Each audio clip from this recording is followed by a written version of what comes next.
Hello, everyone, and welcome to the Throw Down the Mountain 7 presented by Discraft and Sun King Discs. We have got feature card first round back nine action.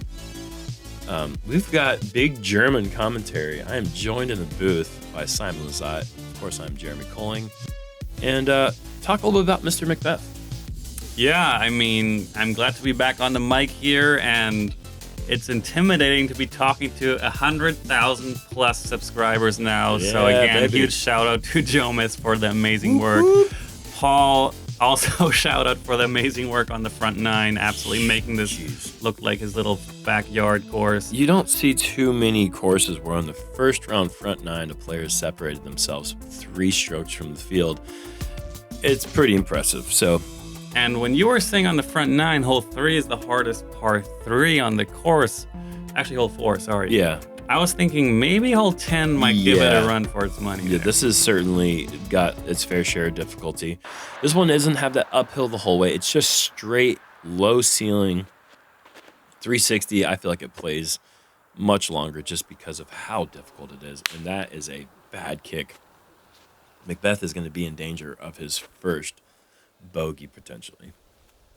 Yeah, this hole is difficult because of the tight line and also the distance at the same time. And look at that huge flare. That's the second time we've seen MJ get a huge skip after a early release low shot, but it's still not easy off to the right. Anything off the fairway in this hole is treacherous. And you can see Charlie's shot get the double kick, still make it all the way up there for the birdie putt. That is living right. I'm choosing left gap. I'm choosing the weirdest thing I've ever seen. I don't know how it just immediately turned right down into the ground and Anheuser skip and it held. That was crazy. That was really strange. I wish we had a FollowFlight on a bad shot sometimes.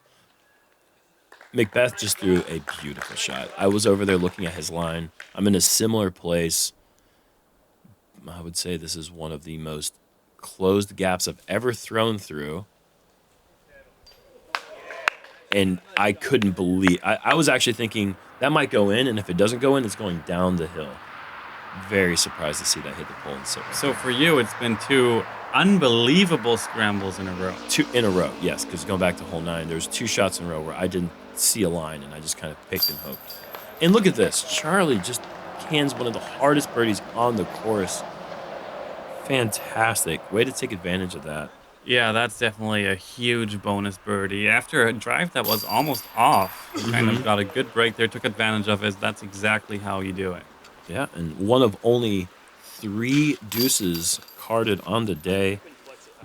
Dustin Riles, Aaron Doyle, and Charlie. Good out. And 3 really good pars, honestly. That if you don't throw a great drive in this hole, you typically are going to see bogeys. Bogey by over 40% of the field. Hole 11 is, if I remember correctly, the easiest hole on the course. Is one of the shorter par 4s. They changed it a lot from last year, which this was my first year here, so I never got to play it the other years, but another tight gap shot off the tee. It's really all about hitting that first gap like 80 to 100 feet off the tee. Once you pass that little gap there, it's kind of, you're going to be out there somewhere with a very good look at the green. That was a great shot from Charlie with the Castaplast Falk. And McBeth is going with a TI Buzz, I believe. And just getting it to turn over right before hitting that big pine. And that little, fine. Yeah, that wasn't his favorite kick, but he still is going to have a look. MJ a little bit high and early, but he turns around. He loves it. Only problem could be is if it goes too far, but that looks really great. Yeah, that's a really great drive. Getting it through that gap with such forward momentum is really, really impressive. And this is just a Star Wraith out to position placement. Oh, they did send you that? Oh, I like the awesome. sidearm I'll play. try. I think that's what I'm going to start shooting for in this hole. Yeah, it's a really tough, low ceiling backhand, I feel like, but not for these guys. Look at this. Hits the metal. Hits the pole. We've had a lot of shots hit metal on these long approaches. I haven't had any throw-ins yet. Was that foreshadowing? No, I'm not going to say anything because I don't know about anything because I haven't seen what happens. Yes. And that was my trusty AVR X3. And MJ trying to do the jump putt. Does throw it a little bit too far off the tee. And this is going to be about 50 feet for the birdie. And yeah, he knew out of his hand. Wow, that's got to be disappointing after the best drive on the card to maybe lose a stroke to the whole card. It's looking like it. Wow, Charlie has been making some great putts, and he's back on track. Yeah, he's thrown the disc really well, and obviously he's very comfortable being the Florida native. McBeth in the one place where he can't even really see the basket. But right on the pole. Paul's just having fun. Yeah, I would have fun too. That my round looked like that. If I had 9 greens and 2 grays on my scorecard through 11 holes, I'd be pretty happy. Hole 12. Man, what a tough par 3 we have here. 315 feet, but you have these 4 guardian trees right here, and then on top of that, you have to skip over the shelf. Once you skip over the shelf, it's still another 45 feet. I kind of disagree with the placement. I feel like it could be another 20 feet shorter, and it would really reward a great drive, but that's neither here nor there. This is what we have. Incredibly challenging turnover shot, and God, Charlie looked like he threw that as good as you could really throw it, catching those guardians. I mean, I totally agree with everything you said. For this property, I was a bit disappointed in the course design for this hole because I feel like you're not really taking advantage of everything you could have done. And this hole is like such a weird angle. Like to park it, you have to get lucky. I agree. I don't feel like that's a good hole. But nevertheless, we're all playing the same holes, and there's definitely a shot to get just outside the circle and make a putt. And those are a little bit too tight. McBeth catching that tree in the middle, kicking into a similar area where I'm at. And this is just MJ showing off just how technically gifted he is.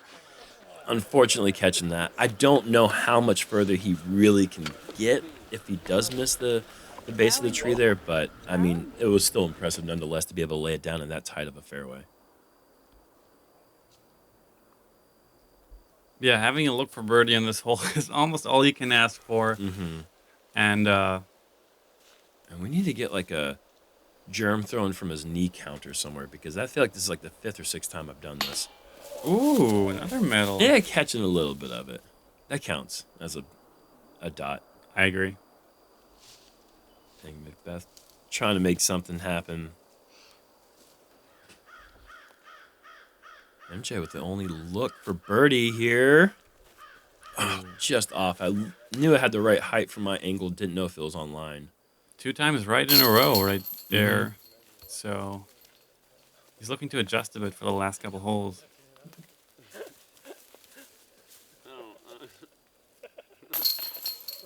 This is what this hole will do is par frames. I love looking back at some of the reactions. Remember the conversations that we're having, and Paul just said something that made me laugh. I can't really share it with camera, so just know that Paul's funny. Yes, Paul is very funny. Yeah, he's a funny person to play with. I enjoy playing with him. Hole 13 is a par 5, 870 feet. Really difficult hole to get the 3, but it's relatively easy as far as par 5s. Just getting the tee shot out the gap is paramount, though. If you don't get a tee shot out this initial gap, it's going to be a long scramble. You do have the mandatory that's about halfway up the hole. And Charlie throwing a nice shot there. I believe that's his Grim. This hole is, like a lot of these holes, all about the tee shot, and it is again kind of between fairway driver and distance driver because you're playing more for position. Well, you're playing more for position than you are for distance. All right. Well, I think for most people, it's going to be a distance driver just to even get into position. Yeah, maybe I'm talking for myself. You were just speaking for yourself all around, buddy. That was a Kong from Mr. McBeth, and this is an early release and a bad kick for me with my Star Destroyer. Fortunately, I nestled right up against that hillside, so I'll have no shot. I think that's what you were trying to do. I just, I want to make things tricky. Sometimes the game's too easy, Watch McBeth. Easy. No challenge. Where's the fun in that? Watch me. Challenge on every hole. You have to get creative. A lot of fun. That's a great way to look at being not good. And that was the only thing I could even see through that gap, and I go with a high turnover with the Star Wraith. Actually, a pretty decent shot considering where I was. And Charlie going with the Pop Top Wraith here. That's the play. It's the Heiser followed by a roller, I think. Yeah. And this is a great eagle chance for me, at least. Yeah. Just to go fairway driver putter to the pin? You animal. That's possible. And MJ, nice roller there. I don't know what he's rolling with. I'm going to throw out Avenger SS, but I'm not sure. McBeth is going to go with a roller as well. Mid-range roller? Looks like it. And mid-range rollers are great because they can get a long distance. If you get it the right angle, mids sometimes roll the truest to that line. I'm surprised that he chose a mid-range here, but because I feel like a fairway driver would go way further, and you can't really go too long on this hole. I truly loved this shot until that piece of right there. Just really had that tree in the way the whole time. Getting around it is kind of a matter of luck, and unfortunately I did not get past it. Charlie with a nice approach. Look at that. Metal again. Mm-hmm. Yeah, really nicely done, and it looks like we have 3 very good chances for birdie here. Mm-hmm. Or Paul's going to run this eagle putt right here. McBeth joked when he missed this that people were going to start commenting how he would have made that if he was still putting with the McPros. And that germ throwing from his knee counter just went up again. It's like 12 times this round, I feel like. Yeah, it's nice to see like 2 opposites rounds with Paul's in your round. Shut up, dude. Oh my gosh, let's get an ad.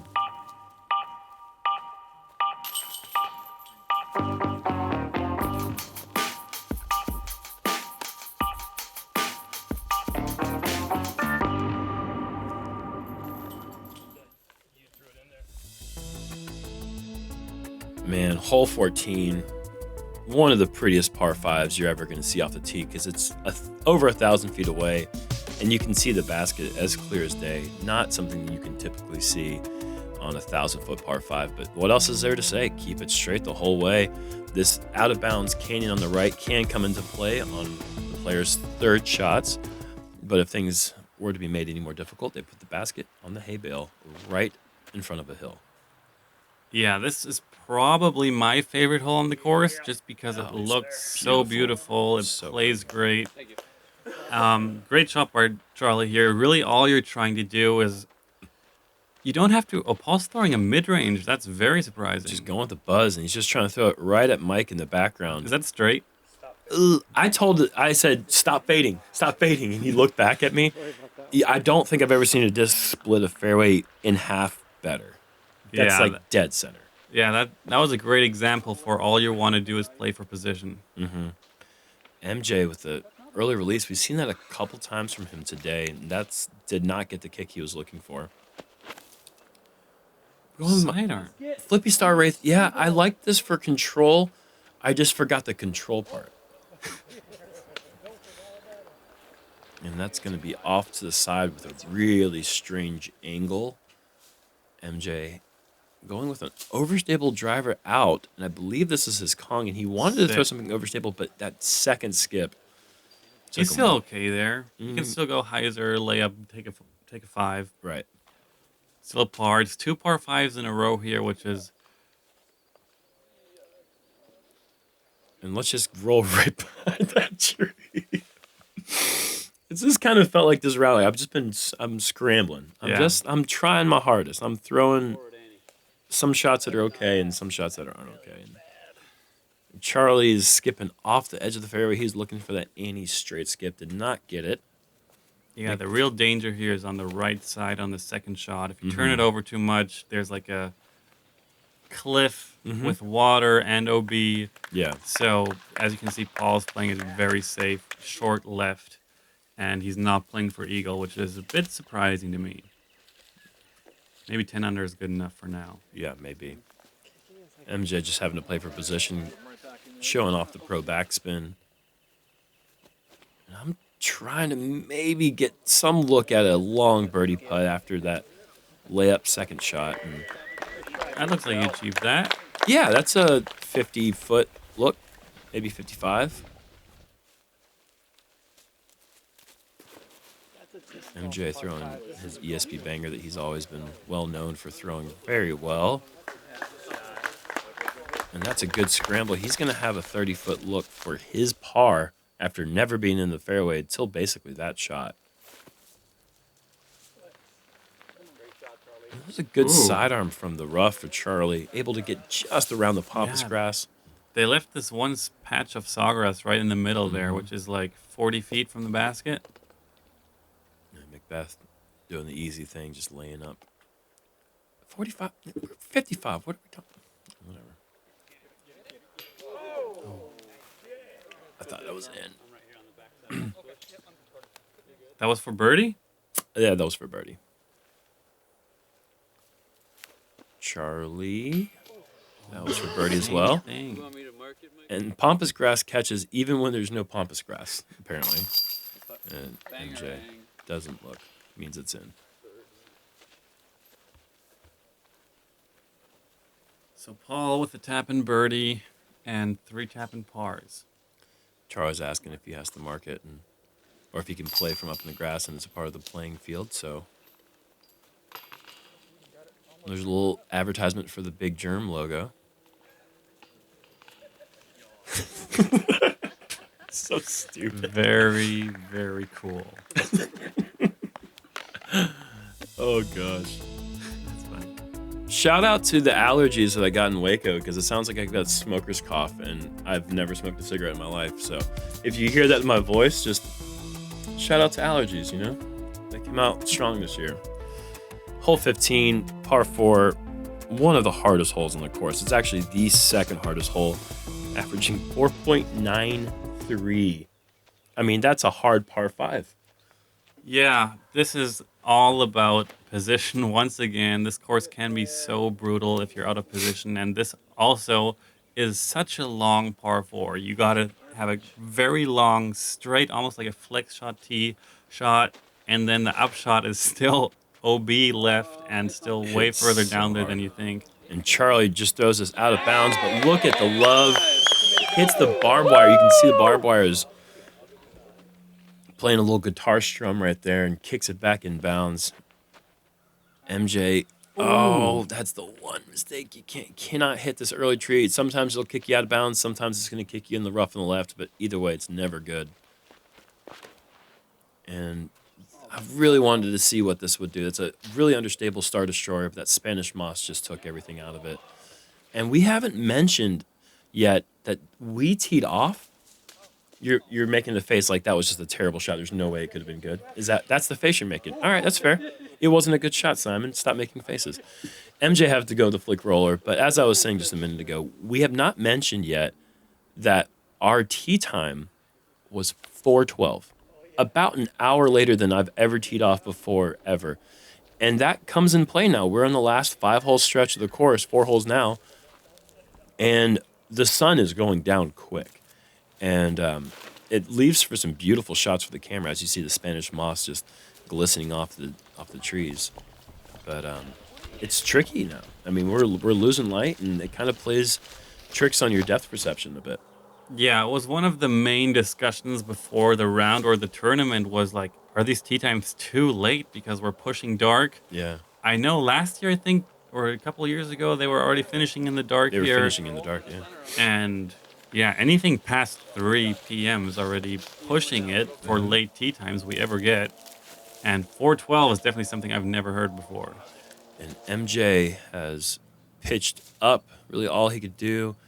And I'm playing Army Golf right now, just kind of scrambling left, right, left, right. Well, actually, just all left so far. Really no angle to go anywhere more aggressive than that to the pin. And Charlie laying 2. Throws the berg nicely, plays the hillside to perfection, and then he'll have that short putt for par, which really does feel like a birdie on this hole, I feel like. It's just so treacherous. And that out of bounds is within 14 feet of the pin. Yeah. And McBeth lying beautifully after 2, electing to play that one for par. And this is about, we're going to say 49 feet for my par. It's time for another SloMez. You think? I don't know. Wow. And that was a really well-timed putt. Yeah, I needed that one. Ooh. It's more fun watching that in hindsight. That was special almost. Ooh. Ooh. And you can see, look at this back 9. When you see 5 grays and 6 holes, that's just scramble city, man. You're just scrapping along, trying to get pars on this course. It is tough. Unless your name's McBeth, it's going to be a hard day's work if you're not doing well off the tee. Anyhow, moving on to 16. Par 3, 250 feet, shortest hole on the course, up and over the hill with a slightly tight gap. All about distance control and just maintaining that accuracy off the tee. That being said, the hole still averages 2.95. It's not an easy birdie by any means. Yeah, Paul throwing a sidearm predator, which is... I mean, I saw him do that in practice every time. That's a comfortable shot for him. I don't understand, but... He liked that flex line playing down the left side of the fairway and hyzering back to the right. Charlie, unfortunately, just about 2 feet lower than he needs.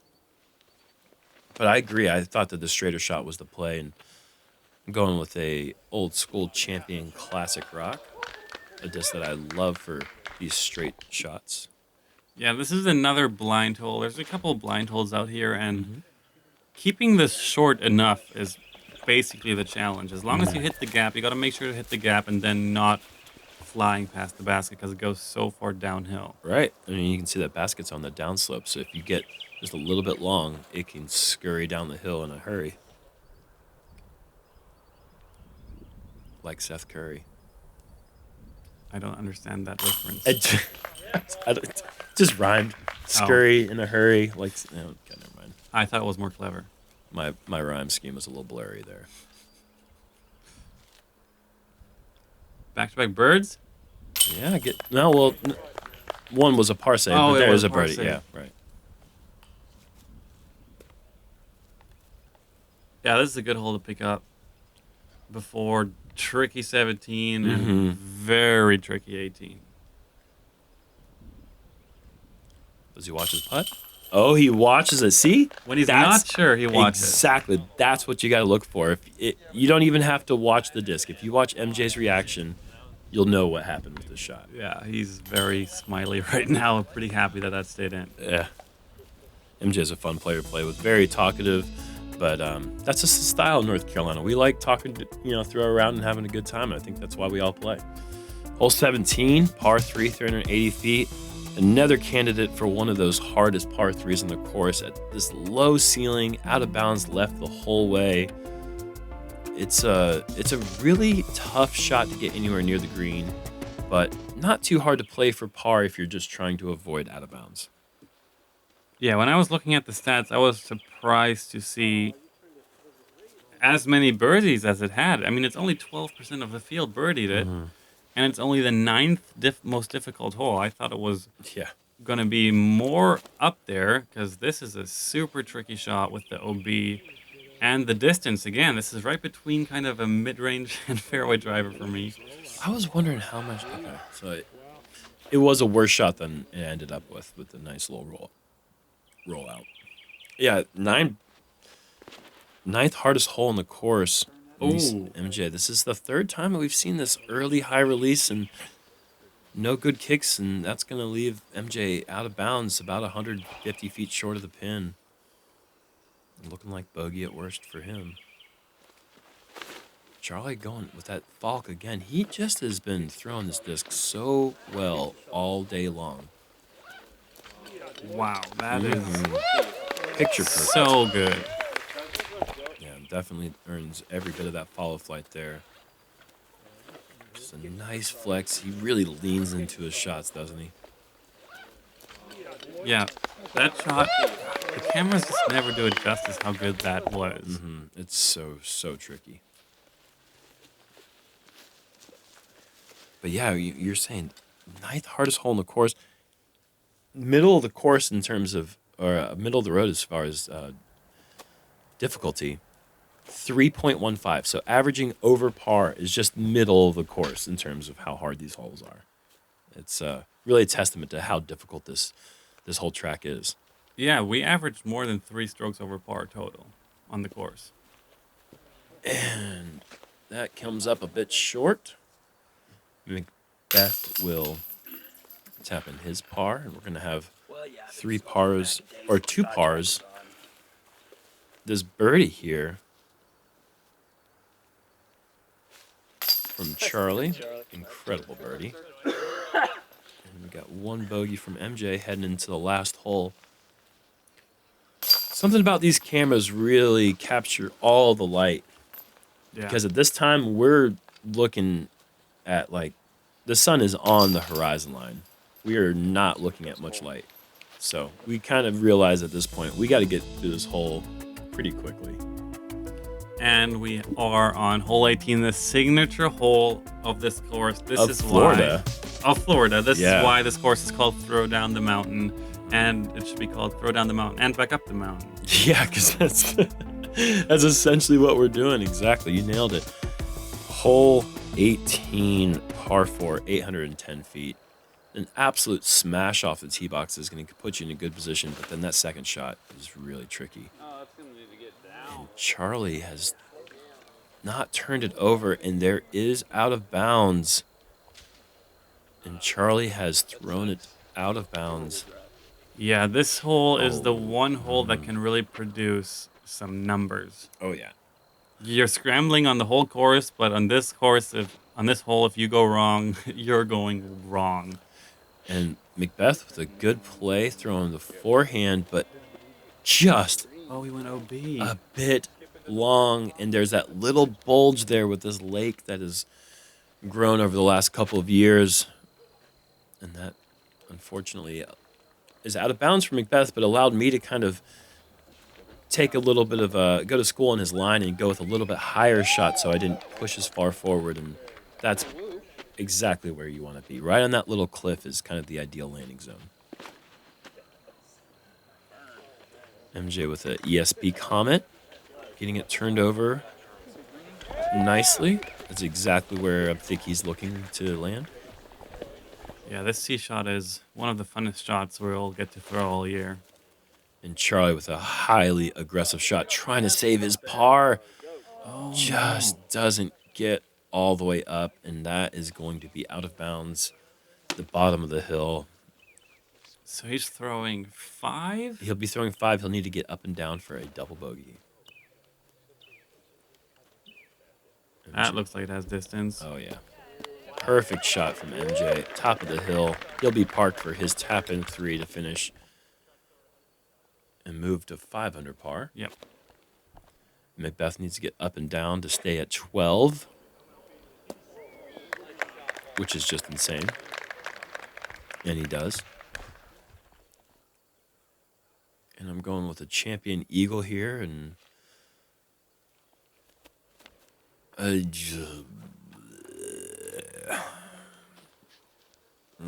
of bounds. Yeah, you can make faces because that's face-making worthy shot there. Well, I was like in the same spot you were in. I did almost the same thing. I just left it. I threw it straight into the cliff. It's just so frustrating. Yep. I've just been battling for par this whole round. I'm finally in perfect position for birdie, and then I do that. And AVR X3 approach, and we've got a bunch of tap-ins coming up. But unfortunately, we got the whole rainbow of numbers here. We got MJ with a 3, Paul with the 4, me with a 5, and Charlie with a 6. So we had a small straight. Story of the round is McBeth just filleting the course. Yeah, 12 down is going to be maybe 1080 rated. Yeah. So it's super solid round. Paul is, pretty much crushed the competition. And there you see the scores in the back 9. Charlie and MJ at 5 under. Myself at 3 under, and McBeth just quadrupling my score at 12 under. Yeah, there's a fire next to his name for a reason, folks. That's a great round. Aaron Doyle, Johnny McRae, and Calvin Heimberg on the lead card for round 2. That's going to be an exciting round with... is Aaron from Florida or is he from Georgia? I think he's from Georgia, but basically we've got 3 locals and McBeth, the out-of-town superstar. But Calvin Heimberg, Johnny McRae, tough players to beat in Florida. It's going to be an exciting second and third round down here in Brooksville, Florida. We thank you for joining. We'll catch you guys tomorrow. Thank you.